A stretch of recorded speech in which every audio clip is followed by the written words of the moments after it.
Hello there! Today's tutorial is Elsa's Coronation updo, and this is what it looks like.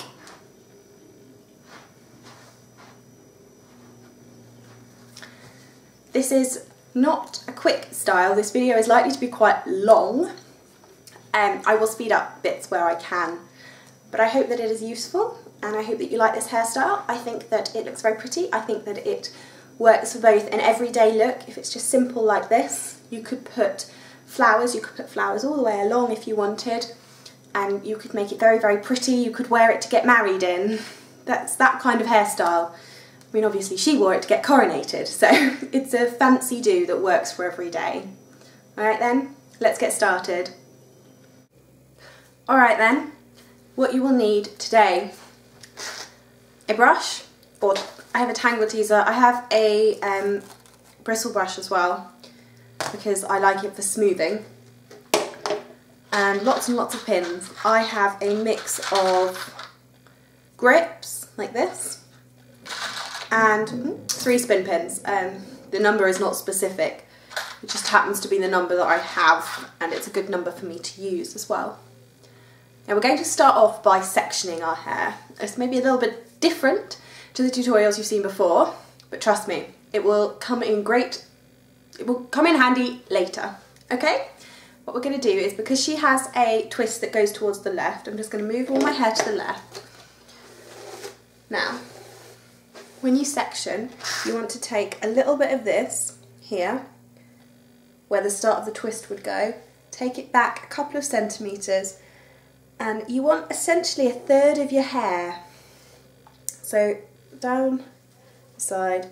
And it doesn't have to be neat, it doesn't have to be exact. This parting is not going to be seen at all. Now, this section of hair, what we're going to do is take a chunk off the bottom.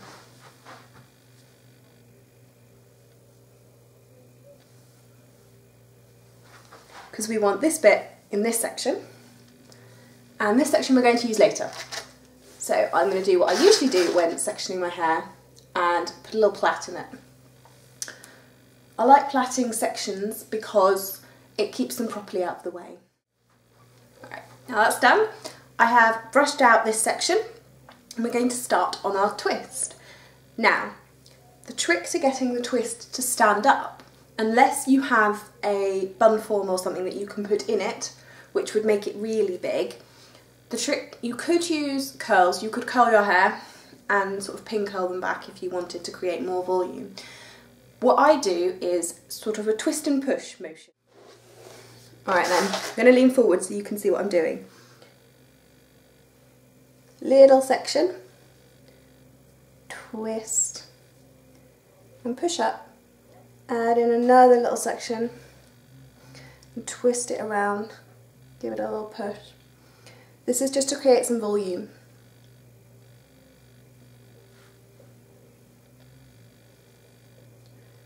And at the moment we're just twisting, we're not rope braiding. We're going to rope braid a little bit later. Now we take this section and I'm going to pin it.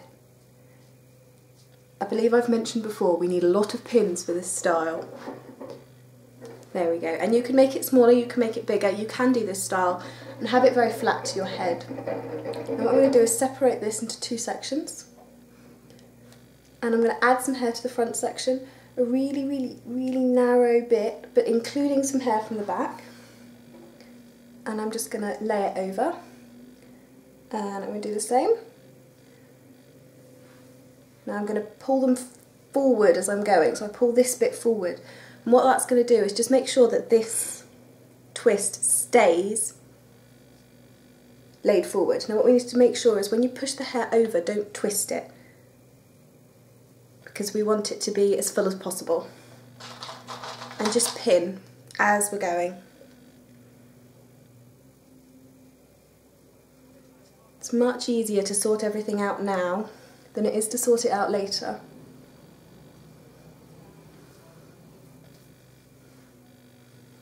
Now, everybody has done this slightly differently. Some people have twisted, some people have rope braided, and done all sorts. Now what you do need to be quite careful of is the front.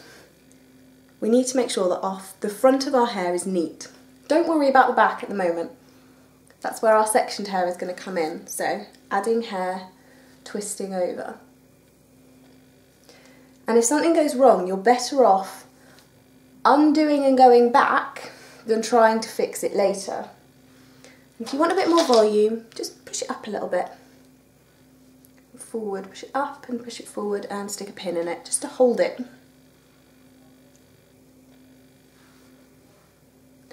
This, I think, is one of the more difficult parts to get to look neat. What her twist does is it goes around the front of her head and then goes almost directly straight backwards. So what I like to do is change my hands over here, but make sure that this bit is well pinned before I go onto the back.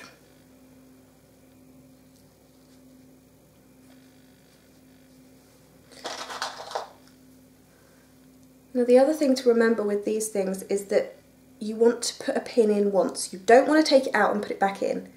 They will be hidden up in this twist. You can see you can't actually see any pins. They'll be hidden, but if you keep taking them out, what you're going to do is cause some frizziness. Now I like to brush my hair out. Again, at this point, lots of hair brushing out, just to keep it smooth. And if you have freshly washed hair, I would put some oil in it. It's quite a lot easier. Now, where you want your bun is going to determine where you put this next bit of twist. I want my bun fairly centre back. Now, actually what that's going to do is make it look quite a lot like Elsa's. I've done a couple more adding and now I'm just twisting. I haven't finished adding hair yet. This last bit looks more like a twist than anything else. It doesn't look like a rope braid. So what I would do is actually I'm going to add this in 2 sections. And I'm just pulling it up, wrapping it around.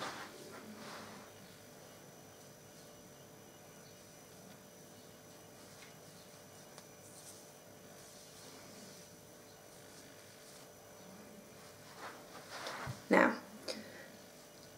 do not get it right to the bottom of your head. You will regret it, because what you need to do is now make a cinnabon. And if you've pulled this right down here to the nape, your bun isn't going to have anything to hold on to. There's not enough scalp hair.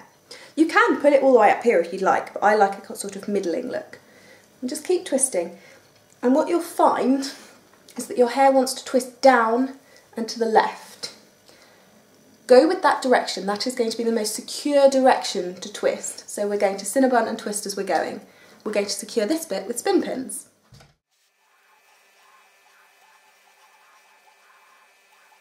Touch my ends under, and I have a spin pin. I'm going to use 2 spin pins.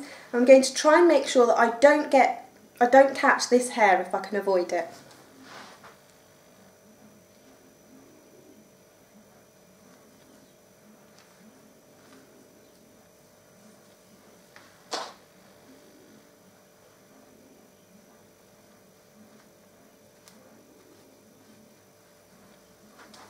There. Now, if you wanted to, you could use almost any kind of bun. You could use a stick bun, you could use anything you wanted really. You could use clips or pins. I'm just going to give this bit a little bit more volume.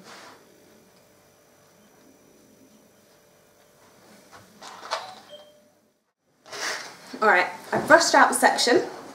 And what we're going to do is create a second twist with this section, going the other way. So what we do is create a little seam between the 2 twists, and this will give you the brushed over smooth look that Elsa has in the film. So let's start off with a small section here. Now the trick to this is to try and avoid getting a parting, which does take a little bit of doing. Alright, so we twisted this bit away from our face, we're twisting this bit towards our face, and we're not rope braiding, so when we add, we're going to overlay and include. Alright, so we take first vertical sections and make sure they're flat, so you can brush them out as you go. Overlay and include.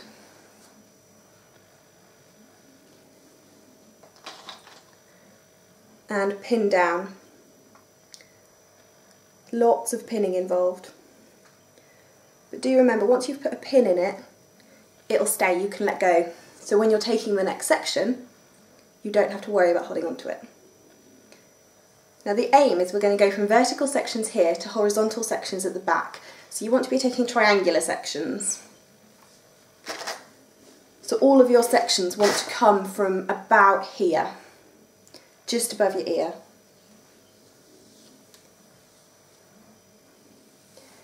We can also use this to create some volume, because as you overlay the sections, you don't have to overlay them very tightly. You can take them quite loosely, and that will give you a little bit of volume across the back of her head. Because either Elsa has a very weirdly shaped head, or she has some help. Now she's a cartoon and I'm not, which could explain the weirdly shaped head. However, to mimic this look, we need some help. So,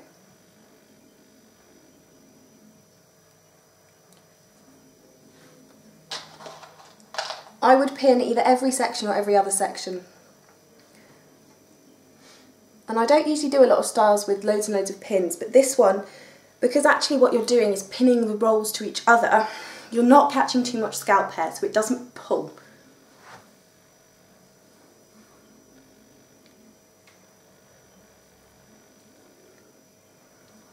And this section's also going to, sectioning bit is also going to allow us to get the almost bit that overlays the bun at the end. And I'll show you that when I get there. Just keep twisting. And the idea is that this is going to look almost like you only have one twist.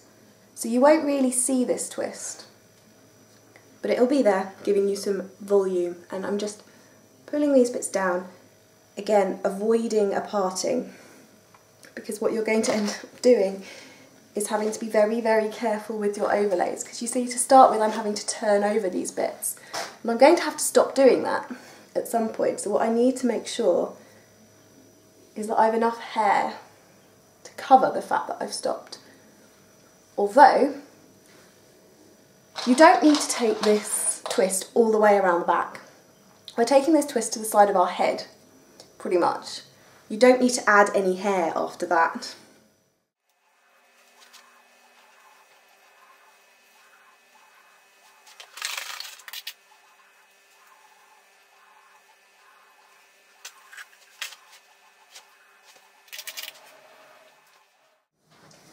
Now, these last couple of bits I'm going to do, and I'm going to put them so that they almost go over our bun at the back. So it looks like our bun is tucked under the hair that's across.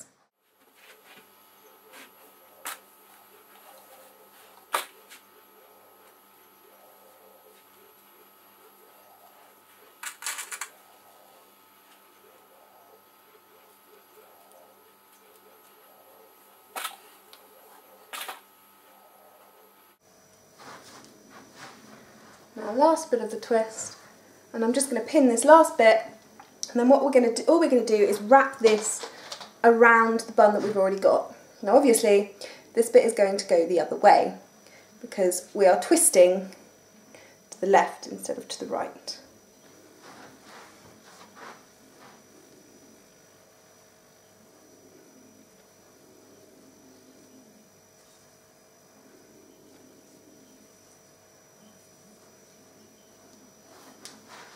And tucking the ends, pulling back over these bits.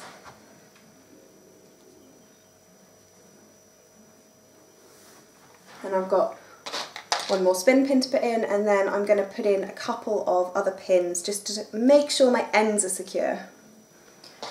Because the rest of your hair isn't usually going to come out. If something comes out, it'll be your ends.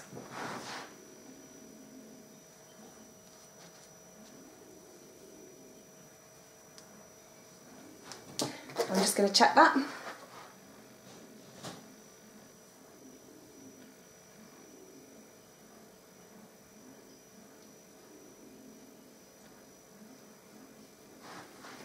I want a little bit more volume, so literally take it, push it, and pin it.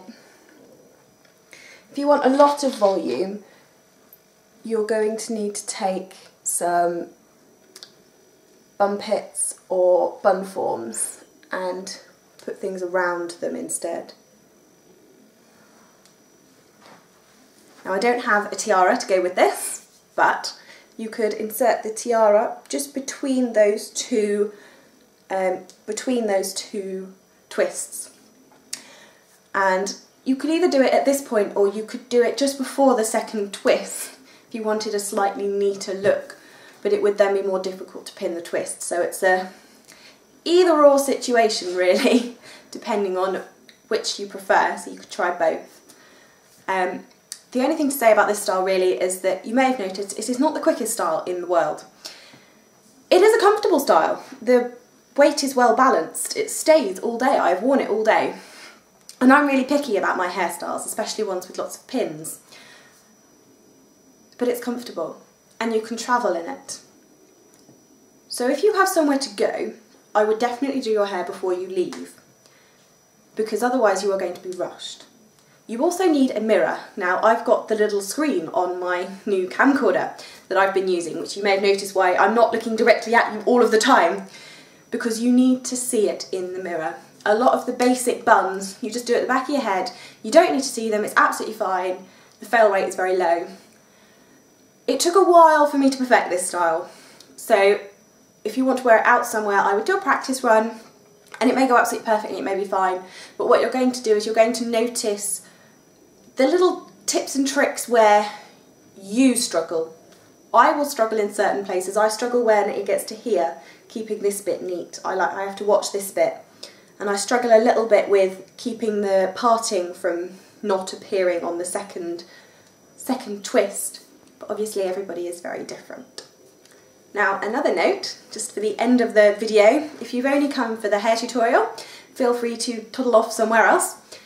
But I am going to be making Elsa's coronation dress to go with the hairstyle. Yes, I'm going to be making the tiara, or my other half is going to be making the tiara for me, because metal and me are not generally the best of buddies when making things. Sewing, however, I can do. What I am going to do is to be documenting the process of making the dress, hopefully on camera. And I will hopefully, fingers crossed, have a video for each garment. So that will include a fully steel boned corset for the top, a probably 3/4 circle skirt for the bottom. I think is going to be the easiest way of doing that, with, I would suggest, at least 2 petticoats. I don't want to make a hoop skirt, but a couple of petticoats underneath. I will be making them. And I will also be making a top for the sleeves. I've decided that what I'm going to do is make an entire top for that, with some crushed velvet. And I've got some suede for the cloak. A note on the fabrics. I think her dress looks mostly like it's made from velvet. I could not find any velvet in the correct colour, and I am not confident in dyeing it. What I have bought is something called silk noile, which is a reasonably cheap silk. It's made of the short fibres. It's sort of fluffy. It's very soft, it's easy to work with, it's not slippery like normal silk would be. And I'm going to dye it, hopefully teal, which is the colour of her dress. And I'm going to be using that. I have a lot of cotton for the petticoats. I'm going to be dyeing those to match as well. And I have some coutil, herringbone coutil for the corset, the main layer of the corset, because I'm going to be using the silk noile over the top, which is a fairly thin fabric. So if you are aiming to make this dress and would like to join me on this little series, those are my recommendations for fabrics. And I will be doing another intro video where I talk about my patterns and things like that as well. So I hope that you've enjoyed this tutorial. I hope it's been useful, and I hope it's taught you something a little bit new, maybe a little bit different from what the other tutorials are. I know there's a lot of tutorials for this hairstyle on YouTube, so happy styling!